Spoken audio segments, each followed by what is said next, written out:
Hello, I am James. I'm from the Vesper Group, and today I'm joined with Steve. We're just going to answer some of your questions that have come in with regards to accounting and tax, especially regarding rental properties here in the UK. So, Steve, would you like to introduce yourself? Sure. So I'm Steve Tanner. I'm the Managing Director of Leap Accounts and Outsourcing. We work with kind of small businesses and individuals in a range of areas, one of which is tax around property. Amazing.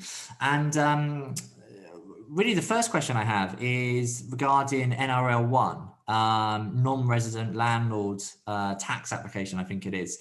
I was just wondering if you could just explain, a little bit about what it is, and, is it something that's, you can apply for quite easily? And also, what are the penalties maybe that if you don't apply for it? But you have to complete it as such. So the NRL one, what kind of works as follows. So essentially, if you're a non-resident but you own a property and are receiving rental income in the UK, you're considered to be a non-resident landlord. So as a result, HMRC, rather than allowing you to receive all of your rental income and then at the end of the year submit a self-assessment and pay any tax on that, because the assumption is it's harder for them to kind of chase tax on someone living outside the UK.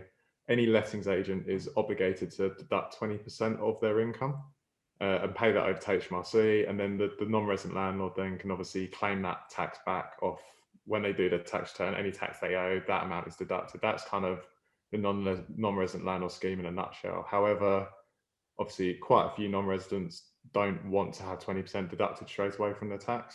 So you can actually submit an NRL1 form to HMRC, which if they approve, essentially what that means is no tax has to be deducted by your agent. And instead you kind of receive all of your rental income. And then at the end of the year, you submit your tax in the same way as you would if you're a resident. So effectively it brings you back to the same situation as if you were a resident.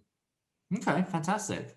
Well, thanks very much for that answer. And stay tuned, everyone, because we're going to do a few more videos just like this one answering your questions.